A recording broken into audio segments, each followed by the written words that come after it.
देखिए, खबर सुबह सवेरे यही आई कि नीतीश कुमार की तबीयत खराब है जी। लेकिन अंदर खाने से जो खबर आज दिन में पता चली है कि नीतीश कुमार की तबीयत से ज्यादा उनका मूड खराब है। अच्छा, किस वजह से? और अब नीतीश कुमार के सामने एक तो मुसलमानों का मुद्दा था ही, अब दलितों का मुद्दा भी आ गया। भाई, Nitish Kumar is the single leader पूरे देश में जिन्होंने दलित और महादलित में बाइफरकेट कर दिया। बड़े चेहरा नहीं भाई, अम्बेडकर अगर नहीं होते इस देश में तो ये तय है कि दलितों को वो अधिकार नहीं मिला होता जो आज मिल रहा है। बिल्कुल सच्चाई है। इस बात से हम इनकार नहीं कर सकते। ऐसा ही कुछ गतिविधि था, यात्रा पर जाने वाले थे, तबीयत खराब हो गई और फिर सब कुछ स्थगित हो गया।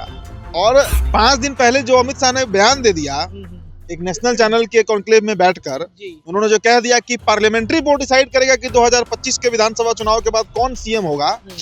जब से ये बात नीतीश कुमार सुने हैं, देखिए जदयू के नेता इस बात को कह रहे हैं। नमस्कार साथियों, स्वागत है आप सभी का एक बार फिर से आपके अपने चैनल पे। बिहार की राजनीति में रातों रात कब तख्ता पलट हो जाए ये कोई नहीं जानता है।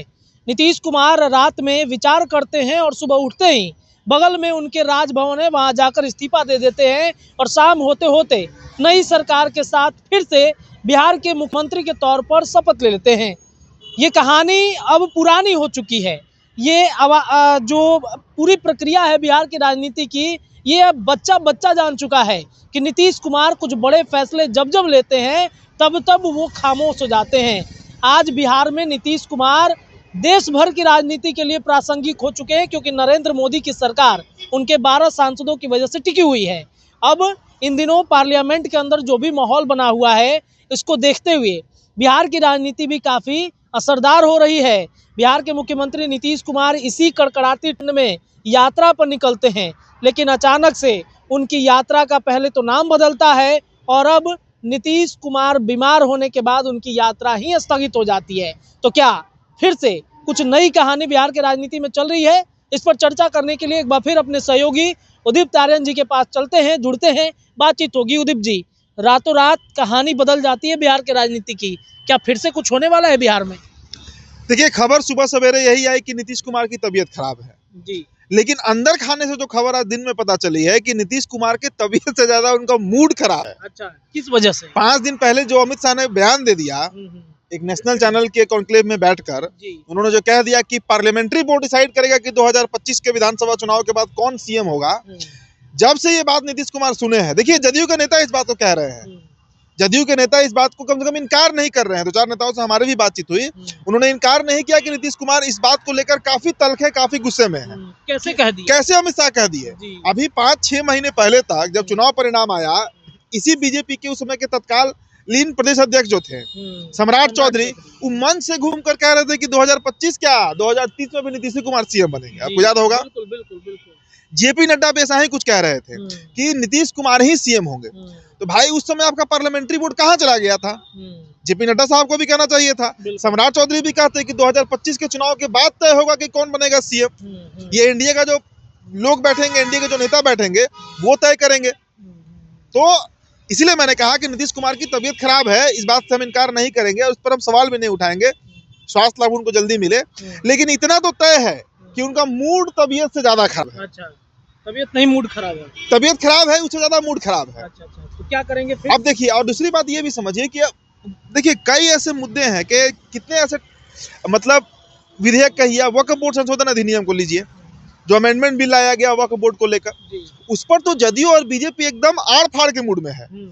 जदयू के कई एमएलसी, चाहे गुलाम गौस की बात कीजिए, बलियामी की बात कीजिए, ज्यादातर जो जमा खान मंत्री हैं अल्पसंख्यक प्रकोष्ठ के, ये तमाम लोग विद्रोह में खड़े हो गए वक्फ बोर्ड के। और वक्फ बोर्ड का मुद्दा सिर्फ बिहार का मुद्दा नहीं है। मौलाना अरशद मदनी ने जो बातें कही कि पूरे देश के मुसलमान इस वक्त सिर्फ नीतीश कुमार को देख रहे हैं। नीतीश कुमार की छवि बहुत समाजवाद, बहुत पाक साफ छवि रही है, उस पर सवाल उठने लगा। उसके बाद खबर आई कि वक्फ बोर्ड का मुद्दा जो इस शीतकालीन सत्र में पारित होना था, उस पर अगर हॉल्ट लगा तो नीतीश कुमार के चलते लगा। ये खबर भी हमने दिखाया। बिल्कुल सच्चाई है। अब जो ताजा मुद्दा चल रहा है अम्बेडकर साहब का मुद्दा, देखिए बीजेपी बहुत बुरी तरीके से फंसी है इस पे। वो कहते हैं ना कि एक ऐसा हड्डी जो ना लिलते बन रहा है, ना निगलते बन रहा है, ना उगलते बन रहा है।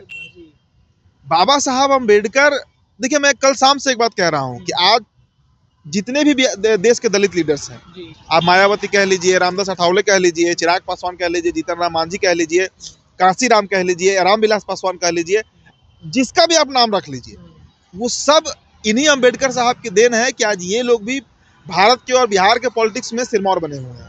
दलितों के एक बड़े चेहरे। बड़े चेहरा नहीं भाई, अंबेडकर अगर नहीं होते इस देश में तो ये तय है कि दलितों को वो अधिकार नहीं मिला होता जो आज मिल रहा है। बिल्कुल सच्चाई है। इस बात से हम इनकार नहीं कर सकते हैं, बिल्कुल। इस बात से हम कतई इनकार नहीं करेंगे। और उनके ऊपर ये मुद्दा, आप सोचिए ना कि पूरब से पश्चिम और उत्तर से दक्षिण, हमने आज दिन के भी वीडियो में जो हमने शुभम के साथ किया है चर्चा, उसमें तमाम वीडियो दिखाया।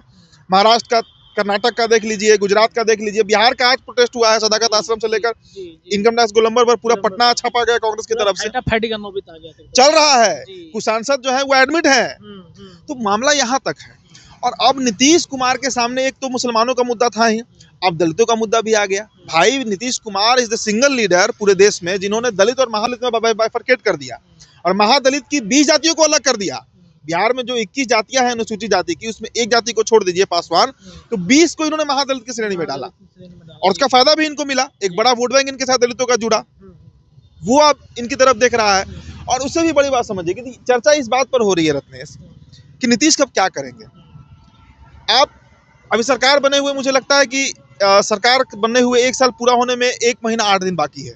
28 जनवरी 2024 को सरकार बनी थी, आज 20 दिसंबर है, 10 दिन और उधर 28 दिन, मतलब 1 महीना 28 दिन बचा हुआ है। अगर आपको याद होगा पिछले बार भी नीतीश कुमार का ऐसा ही कुछ गतिविधि था। यात्रा पर जाने वाले थे, तबीयत खराब हो गई और फिर सब कुछ स्थगित हो गया। और पहले महिला संवाद यात्रा हो रहा था, फिर कहा गया कि लालू जी ने ऐसी बात कह दी कि उस यात्रा का नाम बदलकर उसे अब प्रगति यात्रा बना दिया गया। ठीक है भाई, तो प्रगति यात्रा पर निकलते।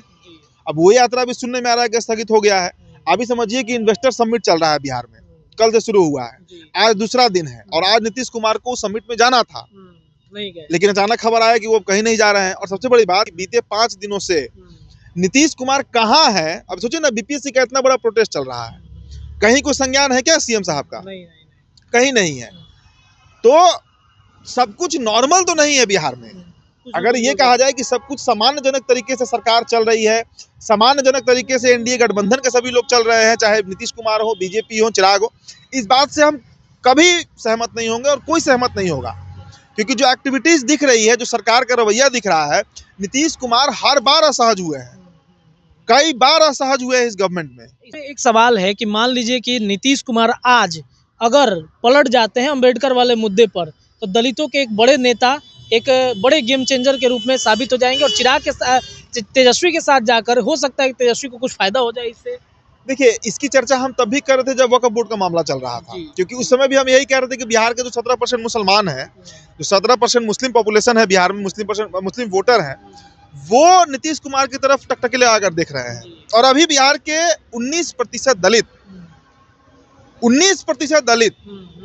भी नीतीश कुमार की तरफ उसी तरह से देख रहे हैं। क्योंकि देखिए, बीजेपी की किरकिरी तो हो गई है, कोई माने या मत माने, बीजेपी की किरकिरी दलितों के नजर में हो गई है। और बीजेपी ने अपनी ताकत लोकसभा में दिखाई, जो यूपी में इतना ग्राफ गिरा बीजेपी का। अमित शाह ने ब्लंडर कर दिया और बहुत बड़ा ब्लंडर किया है। और इसमें मैंने कहा ना कि ना उगलते बन रहा है ना निगलते बन रहा है, फंस गई है भारतीय जनता पार्टी। अब नीतीश कुमार, देखिए हम ये नहीं कहेंगे नीतीश कुमार तुरंत रैंडम फैसला ले लेंगे, फैसला वो अचानक ही लेते हैं। आप याद कीजिए ना कि जो पिछले बार तख्ता पलट हुआ था, 28 जनवरी को तख्ता पलट हुआ था, 27 तारीख तक कोई गेस नहीं कर पा रहा था कि नीतीश कुमार क्या करेंगे। और इसके पहले आप याद कीजिए 9 अगस्त 2022 जब नीतीश कुमार एनडीए गठबंधन छोड़कर गए थे महागठबंधन में, उस समय क्या हुआ था, 8 अगस्त 2022 को शाम अमित शाह से फोन पर नीतीश कुमार की बात हुई थी। ये खबर चला था उस समय, कंफर्म किया था कि हम आपके साथ हैं। और अगले दिन मतलब 12 घंटा में नीतीश कुमार पलट गए थे। 12 घंटा में नीतीश कुमार 180 डिग्री पे टर्न मार दिए। तो ये तो कोई नहीं कह सकता है कि सडनली नीतीश कुमार एनडीए के साथ रहेंगे। अच्छा उदीप जी, एक सवाल है इसमें, मान लीजिए कि चलिए नीतीश कुमार का मन है पलटने का, नीतीश जाना चाहते हैं, अगर क्या नीतीश के 12 सांसद के अलावा जो उनके करीबी आदमी हैं, अशोक चौधरी का नाम ले लीजिए, संजय झा का नाम ले लीजिए, विजय चौधरी का नाम ले लीजिए, क्या ये सभी भी तैयार होंगे उधर जाने के लिए? ललन सिंह का नाम भी ले लीजिए, तो क्या ये तैयार है? इस पर आप इसको आप इस तरह से भी समझ सकते हैं रत्नेश, कि जब अमित शाह ने कहा कि हम तय करेंगे चुनाव के बाद कि चेहरा कौन होगा सीएम का, उस समय भाई ललन सिंह आपत्ति क्यों नहीं जताया? ललन सिंह तो दिल्ली में है, केंद्र में मंत्री हैं, उनको तो तुरंत खड़ा होना चाहिए था कि भाई हमारा नेता नीतीश कुमार है, वो बनेंगे सीएम। रामनाथ ठाकुर क्यों नहीं बोले? लवली आनंद क्यों नहीं बोली? दुलालचंद गोस्वामी क्यों नहीं बोले? कोई सांसद बोला क्या जदयू का? और उनको भी छोड़िए, कार्यकारिणी अध्यक्ष संजय झा तो राज्यसभा के सांसद हैं, वो क्यों नहीं बोले? बिहार में अशोक चौधरी क्यों नहीं बोले? केसी त्यागी क्यों नहीं बोले? कोई नहीं बोला है, पूरा जदयू चुप बैठा हुआ है। मतलब तो इससे एक सवाल ये भी उठता है कि क्या जदयू के अंदर भी ऐसे नेता हैं जो चाहते हैं कि नीतीश ना बने 2025 में सीएम? तो नीतीश कुमार के संज्ञान में सब कुछ है, और इसीलिए मैंने कहा ना कि नीतीश कुमार की तबीयत से ज्यादा मूड खराब है। उनका दिमाग इस समय, चूंकि देखिए ये तय सी बात है कि बीजेपी पर भरोसा तो कोई नहीं करेगा। महाराष्ट्र में जो एकनाथ शिंदे के साथ हुआ, पूरा देश उसका गवाह है।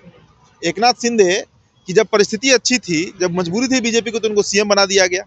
अब आज के संदर्भ में देखिए तो उनको धक्का मारकर सीएम की कुर्सी से हटाया गया है, और शायद ये पहली बार हुआ है देश में कि सीएम डिप्टी सीएम बना है। सीएम डिप्टी सीएम बना है। अजीत पवार भी डिप्टी सीएम बने, लेकिन उनके लिए बेइज्जती वाली स्थिति नहीं है। एकनाथ शिंदे का तो छीछा लेदर हो गया, एकनाथ शिंदे का तो फजीहत कर दिया बीजेपी ने। तो नीतीश कुमार से अच्छा बीजेपी को कोई जानता भी नहीं है। नीतीश कुमार से अच्छा नरेंद्र मोदी को कोई जानता भी नहीं है, और नीतीश कुमार से अच्छा कोई अमित शाह को भी नहीं जानता है। तो नीतीश कुमार के देखिए कुछ ना कुछ फैसला तो नीतीश लेंगे। ये गठबंधन में जो स्थितियां हैं, इस पर कंटिन्यूटी मुझे नहीं दिखता है कि नीतीश कुमार बहुत लंबे समय तक अब इस पर कंटिन्यू कर पाएंगे। सारे परिणाम, सारे परिपेक्ष ही विपरीत हैं अगर देखा जाए तो अब नीतीश, और चूंकि नीतीश 5 दिन से साइलेंट भी हैं, अब इसी बीच कहीं खबर आ गया कि नीतीश राजगीर निकल गए हैं, तो समझिए तब तो फिर गेम होना तय है। पॉलिटिकल बीमार हो गए नीतीश कुमार, और नीतीश की तबीयत से ज्यादा मूड खराब है। और अमित शाह ने तो सच में ब्लंडर कर दिया। गंगा जल का वो सीन याद आता है मुझे, जब कहा जाता है कि सर हमने तो ब्लंडर कर दिया, अब क्या होगा। तो सच में अमित शाह ने वो ब्लंडर कर दिया है, और इस वजह से नरेंद्र मोदी भी परेशान हैं। और शायद ऐसा लगता है कि नरेंद्र मोदी क्लास भी ना लगा दे अमित शाह का। देखते हैं क्या कुछ होता है, लेकिन इतना तो तय मानिए बिहार में सब कुछ ठीक ठाक नहीं चल रहा है। फिलहाल आधी रात के विश्लेषण में इतना ही, लेकिन ये विश्लेषण बिहार के राजनीति पर लगातार जारी रहेगा। जुड़े रहिए अपने चैनल पर। बहुत बहुत धन्यवाद।